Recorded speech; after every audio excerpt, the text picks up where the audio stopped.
আসসালামু আলাইকুম সুপ্রিয় শিক্ষার্থীবৃন্দ,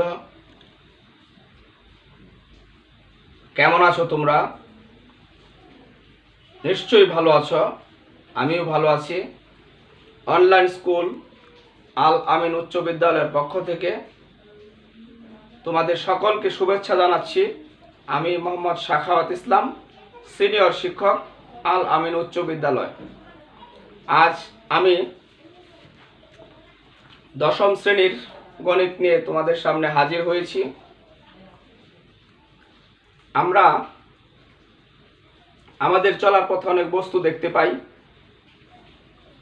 যেমন ধরো, আমি এই স্কেলটার বা ইন্ডিকেটরের কথাই বলছি। এটা একটা বস্তু, এটাও এরকম একটা বস্তু। তো এই বস্তুগুলোর কি আছে, আমরা যদি মাপি দৈর্ঘ্য প্রস্থ, যদি আমরা ক্ষেত্র হিসাব করি, দেখো আমরা যদি কোনো একটা ক্ষেত্র হিসাব করি, শুধু তার কি আছে দৈর্ঘ্য, আর কি আছে প্রস্থ।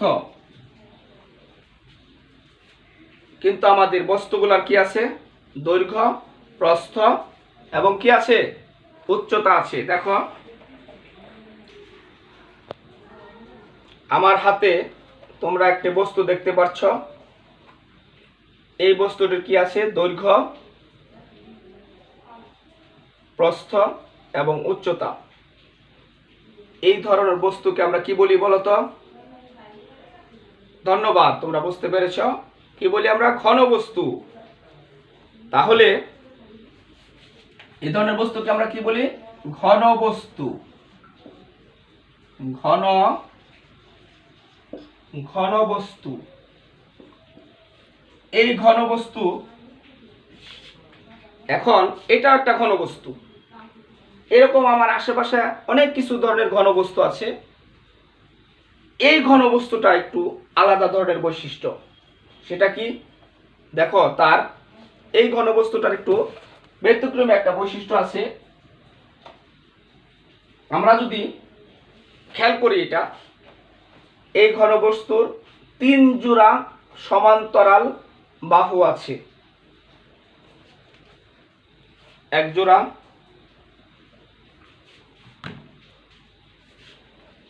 2 জোড়া, 3 জোড়া। আবার খেয়াল করি, 1 জোড়া, 2 জোড়া, 3 জোড়া। এরকম 3 জোড়া সমান্তরাল বস্তু বাহু দ্বারা যে ঘনবস্তু, সেই ঘনবস্তুকে আমরা কি বলবো? আয়তকার ঘনবস্তু। তাহলে আজ আমি আলোচনা করব আয়তকার ঘনবস্তু নিয়ে।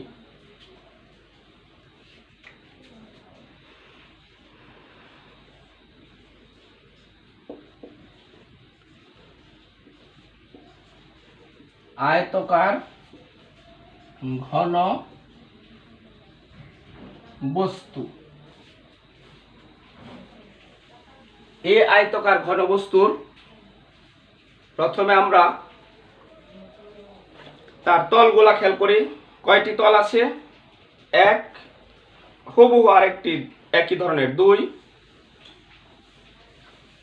3, 4 এবং কি আছে 5, 6। তাহলে কয়টি তল আছে? 6টি তল আছে।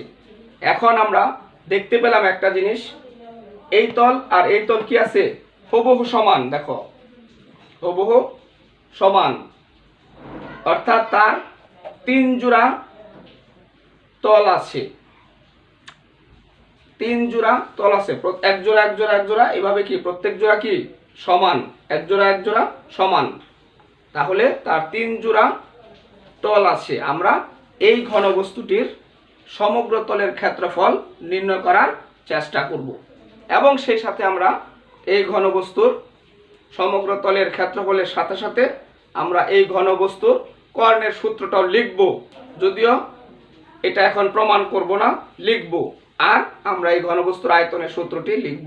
তবে প্রথমে কি কাজ করছি?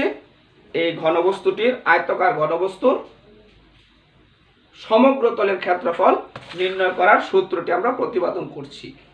তাহলে দেখো, আমি কি বলেছিলাম? এই একটা ঘনবস্তু। তাহলে এটা কি একটি ঘনবস্তু? আয়তাকার ঘনবস্তু। আমরা যদি এই ঘনবস্তুটিকে কেটে দেই, এই ঘনবস্তুটিকে আমরা কেটে কি করি, আস্তে আস্তে আমরা যদি পৃষ্ঠ তৈরি করে ফেলি, দেখো কি হয়। যদি আমরা পৃষ্ঠ তৈরি করি, এর আগে আমরা একটু কাজ করে নেই। আমরা যদি এই ঘনবস্তুর বাহুগুলাকে আমরা কিছু ধরে নেই, দেখো এই বাহুটাকে ধরলাম এ, তাহলে এটা সমান্তরাল বাহু এ। এটাকে যদি আমি কি ধরি, বি ধরি, তাহলে এটাও কি হবে বি। আর এই যে একটা আছে, এটাকে যদি আমি কি ধরি, সি ধরি, তাহলে তার অনুরূপভাবে এটা সি হবে। এইভাবে আমরা তার বাহুগুলার দৈর্ঘ্যের নামকরণ করব। আমি এখন আগে তার সম্পূর্ণ অংশটা আমি কি করি, কেটে একটা ক্ষেত্রফল তৈরি করি।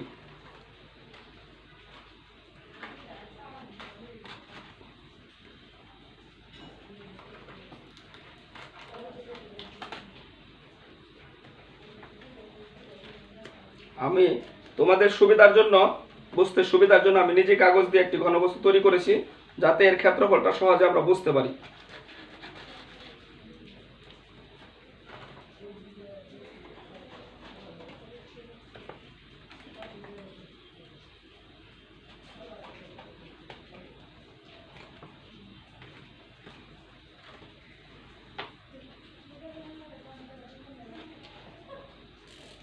আমরা কি কাজ করলাম, দেখো এই যে আমার ঘনবস্তুটাকে আমি খুলে ফেলেছি।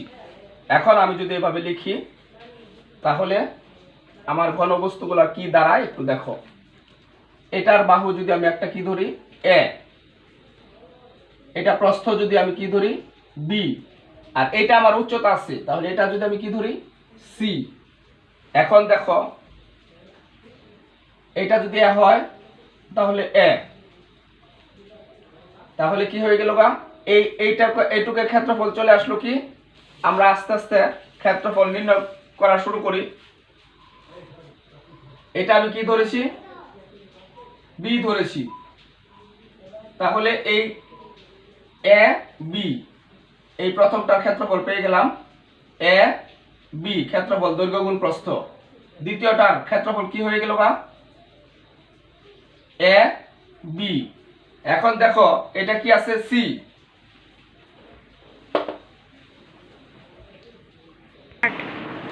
তাহলে দেখো আমি ঠিক এরকম একটি ঘনবস্তুর চিত্র বোর্ডে আঁকার চেষ্টা করেছি। এখন এটা আমি রেখে চিত্রের সাথে কথা বলি, কি হয় আমাদের। দেখো চিত্রটা এই, আমার ঘনবস্তুটাকে যদি আমি কেটে মেলে ধরেছি, ঠিক এরকম চিত্র হয়েছে। তাহলে তার একটি বাহু এ, আরেকটি বাহু বি, আর উচ্চতাটা হয়েছে কি সি। তাহলে এখন দেখো এইভাবে আমি লিখেছি, একটি বাহু এ, আরেকটি বাহু বি, একটি বাহু এ, উচ্চতাটা হয়েছে সি, একটি বাহু এ আর একটি বাহু বি, এভাবে মেলে ধরা আমার এখানে কি হয়েছে। এখন আমরা ক্ষেত্রগুলো চলে যাই।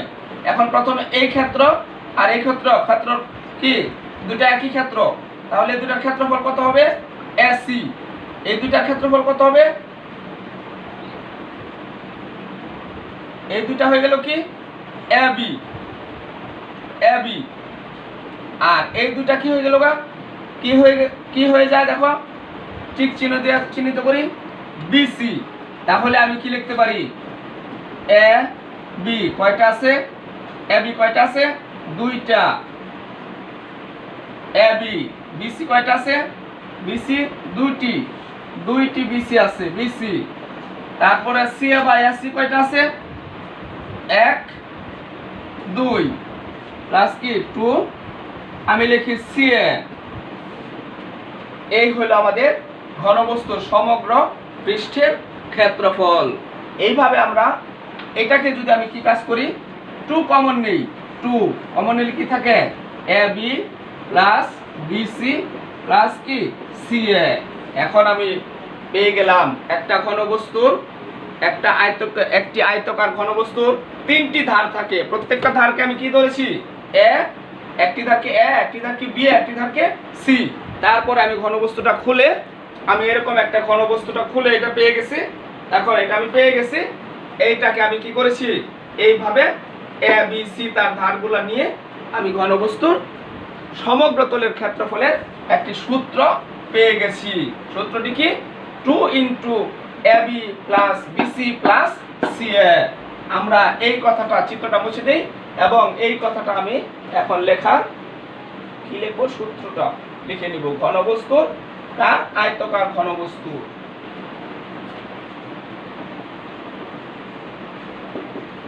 আয়তকার ঘন বস্তুর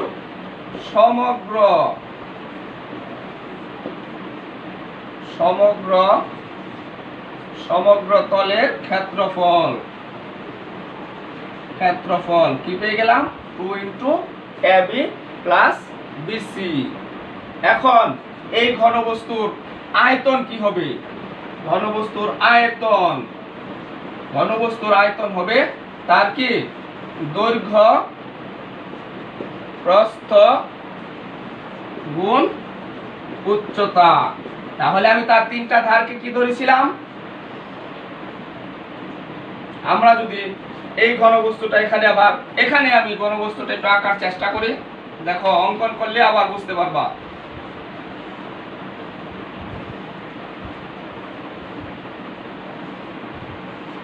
তাহলে এটা কি ধরেছি, দৈর্ঘ্য, এটা কি ধরেছি, প্রস্থ, এটা কি ধরেছি, উচ্চতা। দেখো এখানে না লিখে যদি আমি এটা এখানে লিখি তাহলে কি হয়ে গেল, তার দৈর্ঘ্য আয়তন হবে দৈর্ঘ্য এ গুণ প্রস্থ বি গুণ সি, অর্থাৎ কি হয়ে গেল এ বি সি।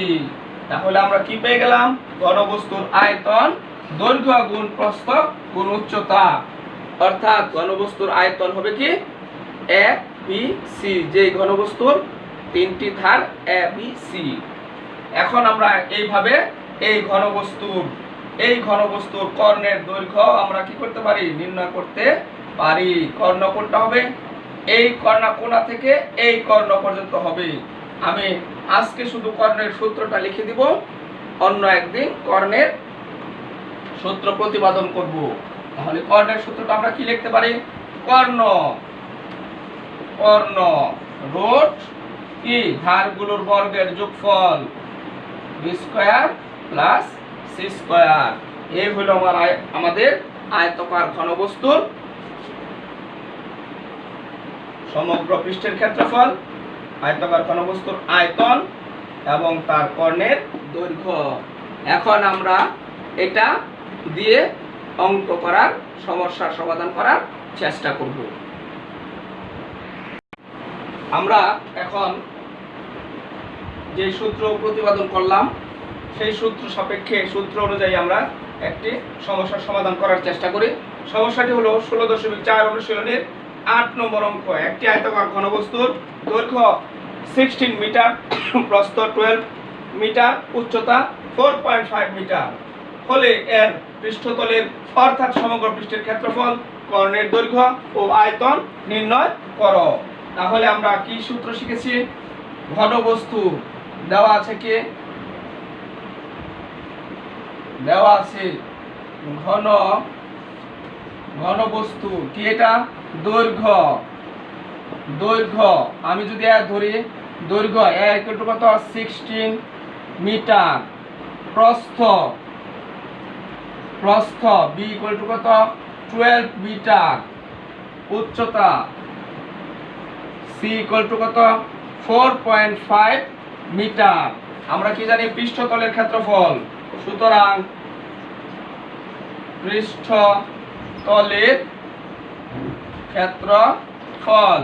পৃষ্ঠতলের ক্ষেত্রফলের সূত্রটা কি, 2 into AB plus BC plus CA. এখন 2 ইন্টু, আমি ভুল লিখে ফেলেছি, 2 into AB plus BC plus CA. এখন আমরা এই সকল মানগুলো বসাই দিই। 16 into B 12 plus 12 into 12 into C equal to কত 4.5 প্লাস সি মানে সি ইকুয়াল টু কি 4.5 ইন্টু কি একই 16 বারবার রুট ওভার হয়ে যাচ্ছে, এটা রুট ওভার হবে না, এটা ইন্টু। তাহলে আমার কি হয়ে গেল, 2 ইন্টু আমরা একটু ক্যালকুলেটর দিয়ে হিসাব করে এখানে বসিয়ে দিব। তাহলে আমরা ক্যালকুলেটরের ব্যবহার করে এটা কত পেয়ে যাব 600, এটা কত পেয়ে গেলাম ক্যালকুলেটর ব্যবহার করে, একসাথে আমি ক্যালকুলেটর ব্যবহার করেছি, কত পেয়েছি 636, এটা পৃষ্ঠতলের ক্ষেত্রফল, তাহলে কি হবে বর্গ মিটার। এটা পেয়ে গেলাম পৃষ্ঠতলের বা সমগ্র পৃষ্ঠের ক্ষেত্রফল। এখন আমরা চলে যাব কর্ণের দৈর্ঘ্য। কর্ণের দৈর্ঘ্য ইকুয়াল টু কি √a² + b² + c²।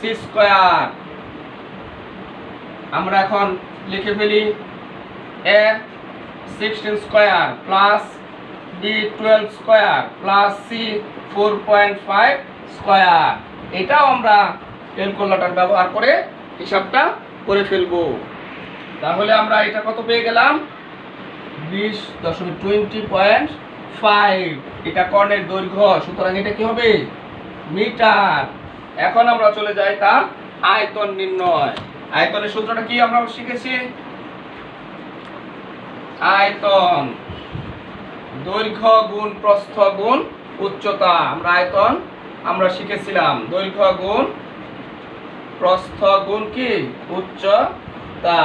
তাহলে দৈর্ঘ্য কত আছে a b c, a কত 16, b 12, 4.5। আয়তন হবে কি ঘনমিটার। আমরা আয়তন এটাও আমরা করার চেষ্টা করি। কত পেয়ে গেলাম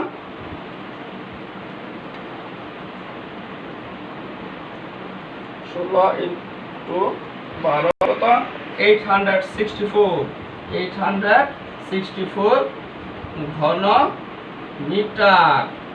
আমাদের অঙ্ক এই তো শেষ হয়ে গেল। এখন আমরা একটু উত্তর লিখি। উত্তর কি সমগ্র বা কি পৃষ্ঠতলের ক্ষেত্রফল, আমরা এটা লিখবো যা দেখা আছে পৃষ্ঠতলের ক্ষেত্রফল কত পেয়েছি, পৃষ্ঠতলের কত পেয়েছি 636, পৃষ্ঠতলের ক্ষেত্রফল বর্গ মিটার। তারপরে পেয়েছি কর্ণ কত পেয়েছি, কর্ণের দৈর্ঘ্য কত পেয়েছি 20.5 মিটার। তারপর আয়তন কত পেয়েছি, আয়তন 864 বর্গ। আয়তন হলো ঘনমিটার। আমাদের আজকে আপাতত আমরা এই পর্যন্তই থাকবো। আমি তোমাদেরকে আশা করি তোমরা এই অঙ্কটি বুঝতে পেরেছ। আমি তোমাদেরকে এরকম একটি বাড়ির কাজ দেই, 9 নাম্বার বাড়ির কাজ 9 নম্বর। এখানে আমি একটু লিখে দিই বাড়ির কাজ 6.4 এর 9 নং। ওকে 16.4 এর বাড়ির কাজ কত পেয়ে গেলাম 9 নং। ঠিক আছে, আজকে আমাদের এই পর্যন্তই। তোমরা সকলেই ভালো থেকো, সুস্থ থেকো। ধন্যবাদ সবাইকে।